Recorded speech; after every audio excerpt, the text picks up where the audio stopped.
পূর্ব কলকাতার জলাভূমি, কলকাতার কিডনি, সেটাই এখন বিপদে।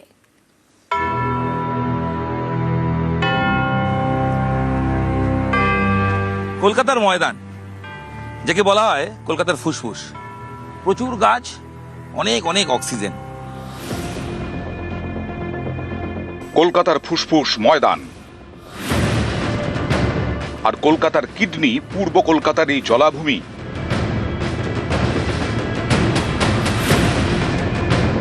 কলকাতার নোংরা জল প্রাকৃতিক উপায়ে এখানে পরিশোধন হয়, তাই পূর্ব কলকাতার জলাভূমিকে বলা হয় কলকাতার কিডনি। প্রতিদিন প্রায় 90 কোটি লিটার জল পরিশোধন করে। জাতীয় পরিবেশ আদালতের নির্ধারিত রেট অনুযায়ী 90 কোটি লিটার জল পরিশোধনে খরচ প্রায় 1600 কোটি টাকা। কিন্তু কলকাতায় এই পরিশোধন হয় প্রাকৃতিকভাবে, তাই 1 পয়সাও খরচ হয় না। পূর্ব কলকাতার জলাভূমিকে কলকাতার কিডনি বলা হয়, তার একটাই কারণ যে বর্জ্য জলটা পরিশোধন করবার কোনো জায়গা তো আমাদের নেই, সেটা একমাত্র ইস্ট কলকাতা ওয়েটল্যান্ডই করে। এরকম গুরুত্বপূর্ণ জলাভূমি ধ্বংস করা হচ্ছে। জলাভূমি বুঝিয়ে ব্যাঙের ছাতার মতো তৈরি হচ্ছে বেআইনি নির্মাণ। এই যে আরবান প্রেশারটা, এই প্রেশারটা, নগরায়নের যে চাপটা, সেটা ক্রমশ পূর্ব কলকাতার জলাভূমিকে খেয়ে ফেলছে। কলকাতা এক বিরল শহর, কারণ এই শহর জল পায় গঙ্গা থেকে, আর বর্জ্য জল পরিশোধন হয় পূর্ব কলকাতার বিশাল জলাজমিতে। চলতি কথায় ভেড়ি, আসলে কলকাতার ভৌগোলিক কিডনি। দিনে 980 মিলিয়ন লিটার বর্জ্য রিসাইকেলড হয়। এবারে এটার উৎসটা হচ্ছে সেই ব্রিটিশ পিরিয়ডের সময় থেকে, যখন গঙ্গাকে বাঁচানোর জন্য ব্রিটিশার্সরা দুটো খাল ঠিক করেছিল, যেটা আমরা বাগজোলা খাল বলি, কেষ্টপুর খাল, সেইগুলো দিয়ে পুরো বর্জ্যটা যাতে ইস্টের দিকে যায়।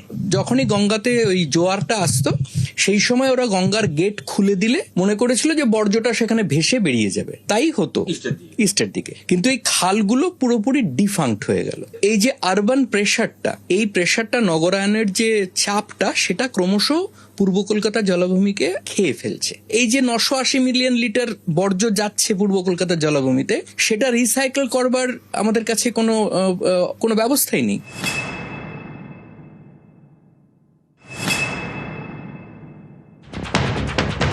কলকাতার বর্জ্য জলকে সূর্যের আলোর অতিবেগুনি রশ্মির সাহায্যে খাদ্য হিসেবে ব্যবহার করে শৈবাল ও মাছেরা। এভাবেই কলকাতার বর্জ্য জল প্রাকৃতিকভাবে পরিশোধন হয়। যে জলটা এসে বর্জ্য জলটা পড়ছে, সেটা প্রায় 1 মাস ওখানে থাকলে পরিশোধিত হয়ে যায় সূর্যের আলোতে। সেখান থেকে যে অণুজীব, যেগুলো প্ল্যাঙ্কটনস যেগুলো তৈরি হয়, সেগুলোই কিন্তু মাছের খাদ্য। জমিটাকে অন্য কাজে ব্যবহার করতে হবে। সেখান থেকেই কিন্তু এনক্রোচমেন্টটা শুরু হচ্ছে।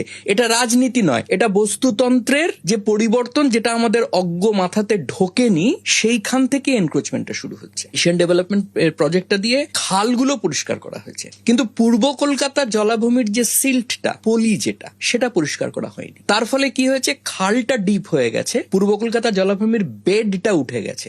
তাহলে তো ন্যাচারালি ওয়েটল্যান্ড যেটা, সেটা তো শুকনো হয়ে যাবে, এবং তাই ঘটছে। তাই দিনের পর দিন খুব দ্রুততার সঙ্গে শেষ হচ্ছে কলকাতার কিডনি। বিশেষজ্ঞরা বলছেন আর মাত্র 5 থেকে 7 বছর, তারপর এই কিডনি ইস্ট কলকাতা ওয়েটল্যান্ড আর থাকবে না।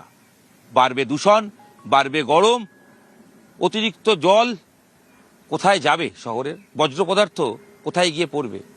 প্রাকৃতিক নিয়মেই এই ইস্ট কলকাতার জলাভূমিতে বজ্র পদার্থগুলো রিসাইকেল হয়। সেটা বন্ধ হয়ে গেলে প্রকৃতির ভারসাম্য নষ্ট হবে। তাই রাজনীতির জায়গায় থাকুক, সচেতনতা ফিরুক মানুষের, বেঁচে উঠুক কলকাতার কিডনি। কারণ কিডনি সুস্থ না থাকলে মানুষ থাকবে কি করে সুস্থ? ক্যামেরায় সুব্রত জানার সাথে ইরণ রায় বর্মন, নিউজ 18 বাংলা। কলকাতার কিডনি, এই জলাজমি কি কোনোভাবে বাঁচানো সম্ভব? বিশেষজ্ঞরা বলছেন এখনো সময় আছে, এখনো এই জলাভূমি বাঁচানো যেতে পারে, যেভাবে বাঁচানো গিয়েছে বিহারে। পূর্ব কলকাতার জলাজমি, কলকাতার কিডনি, মহানগরের নোংরা জল প্রাকৃতিকভাবে পরিশোধন করে দেয়। এই জলাজমি এখন বিপদের মুখে। দিনের দিন জবরদখল, জলাজমি বুঝিয়ে ব্যাঙের ছাতার মতো বেআইনি নির্মাণ। এদিকেও জলাভূমি ছিল? এই তো, হ্যাঁ, পুরো হ্যাঁ, এই যে কারখানা, হ্যাঁ, সব জলা তো ভেড়ি ছিল, জলা। তারপর আস্তে আস্তে সব তুলে দেওয়া, সব এখন ভরাট হয়ে।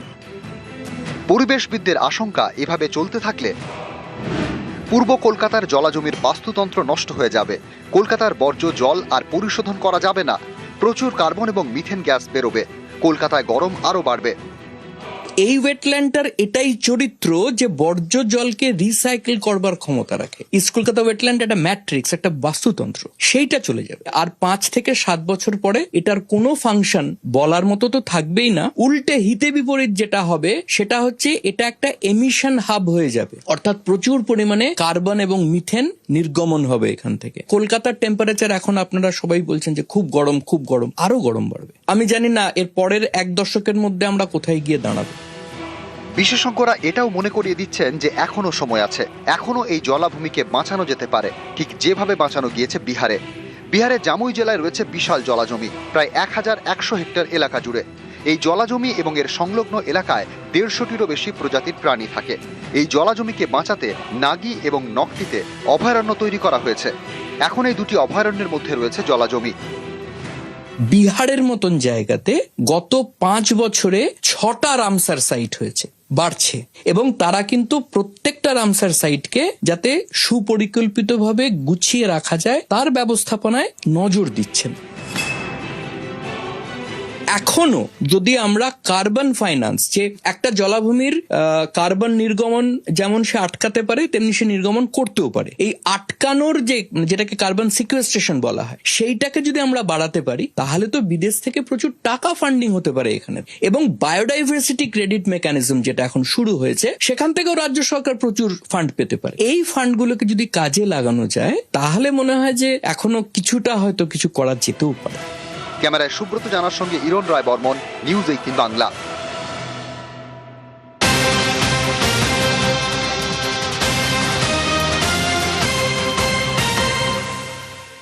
রোল অবজারভারে সি মুরুগানের ব্যাখ্যা তলব করলো কমিশন। সি মুরুগানকে তলব করা হলো সিও দপ্তরে। হোয়াটসঅ্যাপে নির্দেশ নিয়ে অভিষেকের অভিযোগের পরই তৎপরতার এই বিষয়ে ডিটেল জানাবে সোমরাজ রয়েছে আমার সঙ্গে। সোমরাজ, দেখো, দক্ষিণ 24 পরগনা তথা দক্ষিণ কলকাতারও রোল অবজারভার সি মুরুগান, তার বিরুদ্ধে আজ তৃণমূল কংগ্রেসের সর্বভারতীয় সাধারণ সম্পাদক অভিষেক বন্দ্যোপাধ্যায় অভিযোগ এনেছেন এক্স হ্যান্ডেলে পোস্ট করে। যে অভিযোগে তিনি বলছেন যে সুপ্রিম কোর্টের নির্দেশ না মেনে হোয়াটসঅ্যাপ মারফত নির্দেশ দেওয়া হচ্ছে, এবং সেই নির্দেশ দেওয়া হচ্ছে মাইক্রো অবজারভারদের, যেখানে ডমিসাইল সার্টিফিকেট থেকে শুরু করে জন্মের শংসাপত্র একাধিক ইস্যুকে সামনে রেখে এই নির্দেশ তিনি দিচ্ছেন, যেখানে সুপ্রিম কোর্টের স্পষ্ট নির্দেশ রয়েছে হোয়াটসঅ্যাপ মারফত নির্দেশ দেওয়া যাবে না। তারপরেও তিনি কি করে এই নির্দেশ দিচ্ছেন সেই প্রশ্ন তিনি তুলেছেন, এবং সেই পরিপ্রেক্ষিতে এবং তারপর তৃণমূল কংগ্রেসের প্রতিনিধি দলের তরফে করা অভিযোগের প্রেক্ষিতে রাজ্যের মুখ্য নির্বাচনী আধিকারিক সি মুরুগানের থেকে ক্লারিফিকেশন চাইল। অর্থাৎ যে ব্যাখ্যা চাওয়া হয়েছে যে তিনি এই যে নির্দেশ তিনি দিচ্ছেন হোয়াটসঅ্যাপ মারফত, সেটি কি প্রেক্ষিতে দিচ্ছেন, কেন দিচ্ছেন, ডমিসাইল সার্টিফিকেট বা বার্থ সার্টিফিকেটকে কেন্দ্র করে এই নির্দেশ দেওয়ার কেন প্রয়োজনীয়তা তৈরি হলো, সেই বিষয় সম্পর্কে ক্লারিফিকেশন সি মুরুগানের থেকে চাওয়া হয়েছে। এবং শুধু তাই নয়, তাকে সিও দপ্তরেও ডেকে পাঠানো হচ্ছে বলেই কমিশন সূত্রে খবর। বেশ,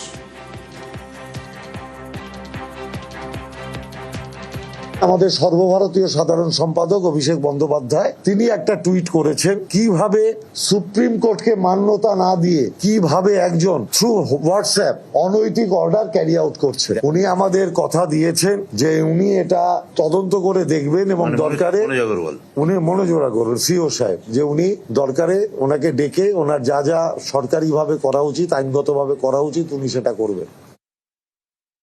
এই তুগলকি কমিশন কতগুলো হোয়াটসঅ্যাপ দিয়েছে।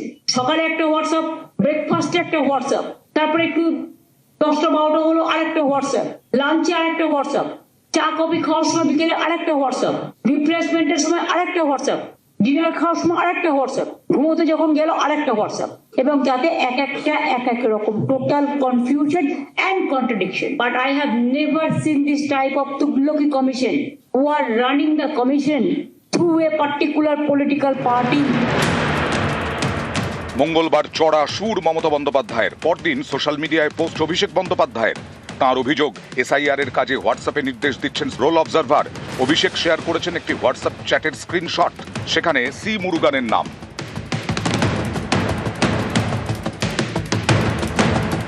এই স্ক্রিনশট শেয়ার করে অভিষেক নিশানা করেছেন নির্বাচন কমিশনকে। সোশ্যাল মিডিয়ায় লিখেছেন, নির্বাচন কমিশন কি মনে করছে যে সুপ্রিম কোর্টের নির্দেশ অমান্য করা যাবে? নির্বাচন কমিশন বারবার স্বচ্ছতা বজায় রাখার কথা বলেছে। নির্দেশিকার ক্ষেত্রে অফিসিয়াল চ্যানেল বা সঠিক লিখিত পদ্ধতি ব্যবহার করতে বলেছে। এরপরেও হোয়াটসঅ্যাপেই নির্দেশ দেওয়া হচ্ছে। মাইক্রো অবজারভারদের হোয়াটসঅ্যাপ গ্রুপে জন্ম সার্টিফিকেটের গ্রহণযোগ্যতা নিয়ে প্রশ্ন তুলছেন রোল অবজারভার সি মুরুগান। তাঁর উদ্দেশ্য আরও বেশি ভোটারের নাম বাদ দেওয়া। সুপ্রিম কোর্টের নির্দেশ অনুযায়ী মাইক্রো অবজারভারদের ভূমিকা সাহায্য করা, তাহলে আদালতের নির্দেশ অগ্রাহ্য কার নির্দেশে? নানা সময় অভিযোগ উঠেছে কমিশনের কাজে ভুল থাকলে জুনিয়র অফিসারদের বলা হচ্ছে লিখিতভাবে জানান।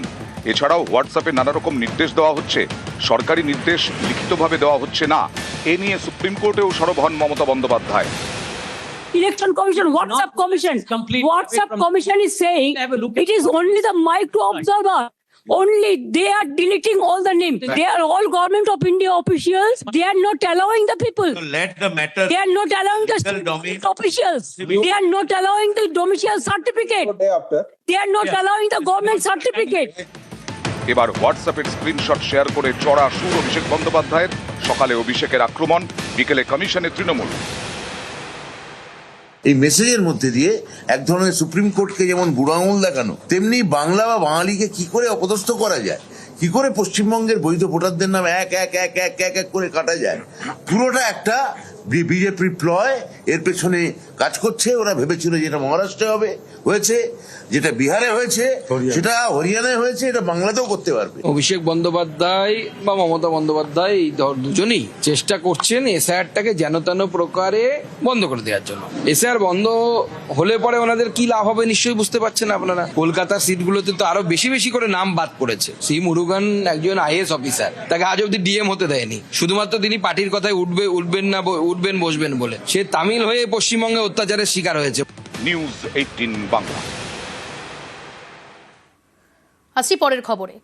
বাংলার বাইরে বাংলা বলায় বাংলাদেশি তকমা।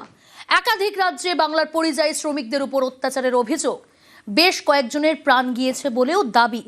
বিধানসভা ভোটের আগে এবার এই ইস্যুতেই পথে নামছে তৃণমূল কংগ্রেস। কেউ নির্মাণ শ্রমিক, কেউ ফেরিওয়ালা, সকলেই পরিযায়ী শ্রমিক। ভিন রাজ্যে কাজ করতে গিয়ে অনেকেই বিপাকে। অভিযোগ, বাংলায় কথা বলায় বাংলাদেশি বলে দাগিয়ে দেওয়া হচ্ছে, তারপর মারধর। অত্যাচারে বেশ কয়েকজন পরিযায়ী শ্রমিকের মৃত্যুও হয়েছে বলে অভিযোগ। বিধানসভা ভোটের আগে এই ইস্যুকে হাতিয়ার করতে চাইছে তৃণমূল। বার্তা দিতে চাইছে পরিযায়ী শ্রমিকদের পাশে রয়েছে তৃণমূল। বিজেপি শাসিত রাজ্যে কিভাবে পরিযায়ী শ্রমিকদের উপর অত্যাচার করা হয়েছে এই অভিযোগে আরও শান দেবে রাজ্যের শাসক দল। তারা বোঝানোর চেষ্টা করবে কাজের অধিকার সুরক্ষিত করতে ভোটের লাইনে দাঁড়িয়েই বিজেপিকে জবাব দিতে হবে। যারা কর্মসূত্রে বাইরে থাকছেন তারা অবশ্যই ফিরে এসে বাংলায় ভোট দেবেন। এবার যেভাবে বাংলা, বাঙালি, বঙ্গবাসী, বঙ্গভাষী, পরিযায়ী শ্রমিক সকলের উপর যে আক্রমণ বিজেপি এনেছে তার জবাব দিতে যারা কর্মসূত্রে বাইরে থাকেন তারা ফিরে আসবেন এবং বিজেপির বিরুদ্ধে তৃণমূলকে সমর্থন করবেন। এসআইআর শুনানির সময় এসেছিলেন, আবার চলেও গেছেন। এই সব পরিযায়ী শ্রমিকরা আবার ভোট দিতে আসবেন তো? তৃণমূল মনে করে 24-এর লোকসভা ভোটের সময় অনেক পরিযায়ী শ্রমিক ভোট দিতে আসেননি। এই বিষয়টি মাথায় রেখে পরিযায়ী ইস্যুতে পথে নামছে তৃণমূল।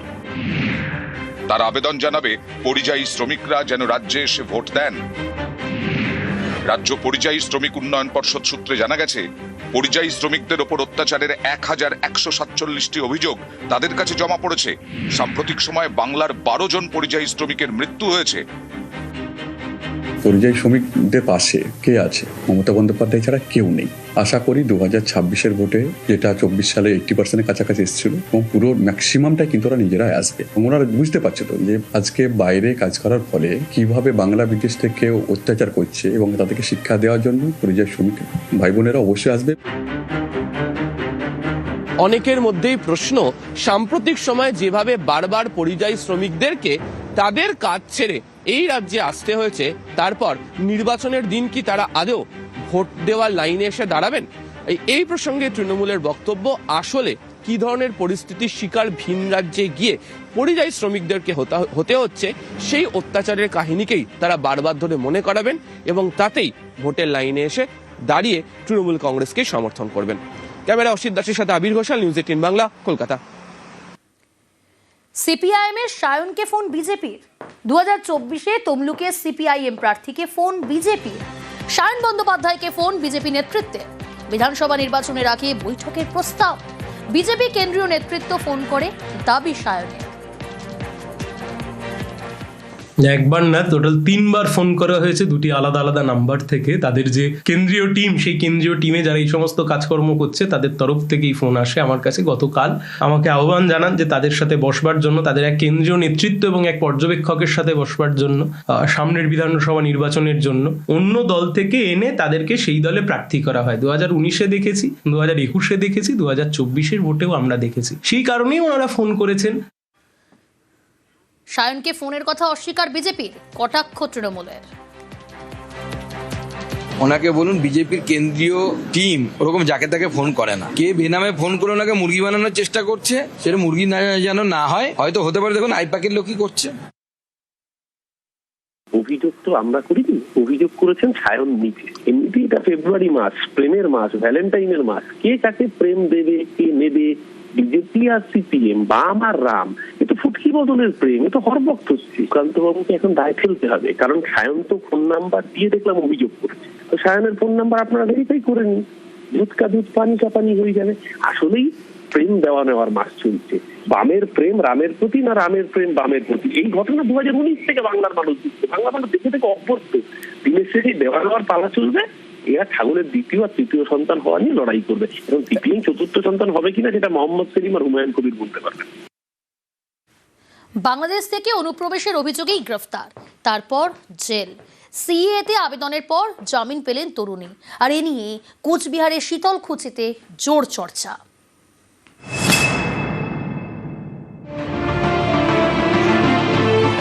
প্রায় 6 মাস পর জেল থেকে মুক্তি। সিএতে নাগরিকত্বের আবেদন করে মিলল জামিন কোচবিহারের শীতলকুচিতে।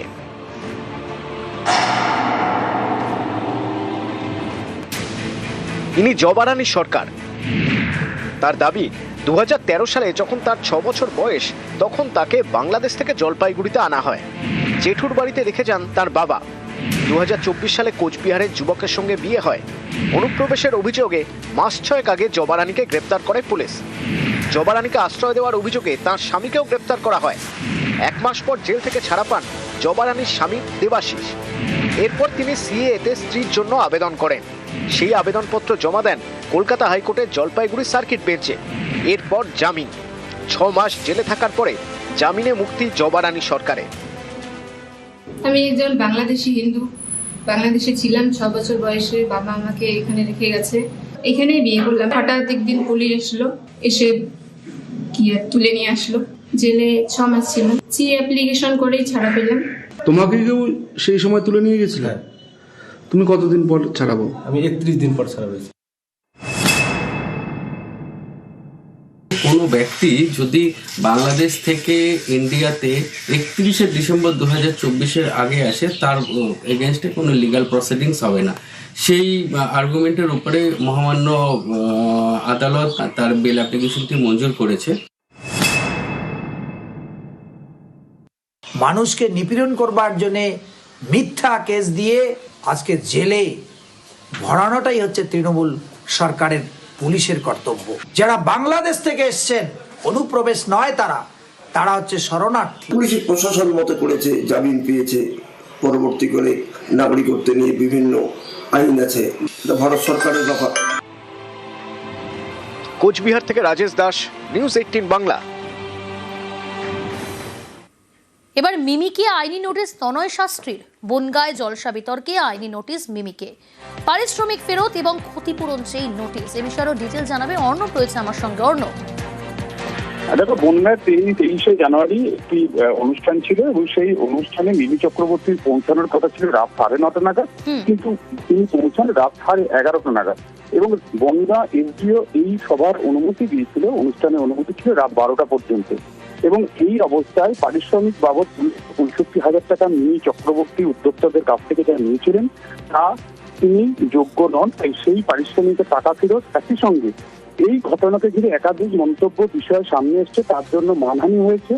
উদ্যোক্তা তো নয়, তাই তিনি 20 লক্ষ টাকার ক্ষতিপূরণ দাবি করেছেন এবং আজকেই তার আইনজীবী অর্থাৎ এই ক্ষেত্রে উদ্যোক্তার আইনজীবী প্রজ্যোতি তিওয়ারি তিনি মানহানির মামলা করে 48 ঘন্টা সময় দিচ্ছেন। তার মধ্যে তিনি যদি নিঃশর্ত ক্ষমা না চান এই ঘটনার জন্য তিনি যা যা করেছেন, তাহলে মানহানির মামলা একই সঙ্গে ফৌজদারি এবং দেওয়ানি মামলা তিনি হুঁশিয়ারি দিয়েছেন। বেশ।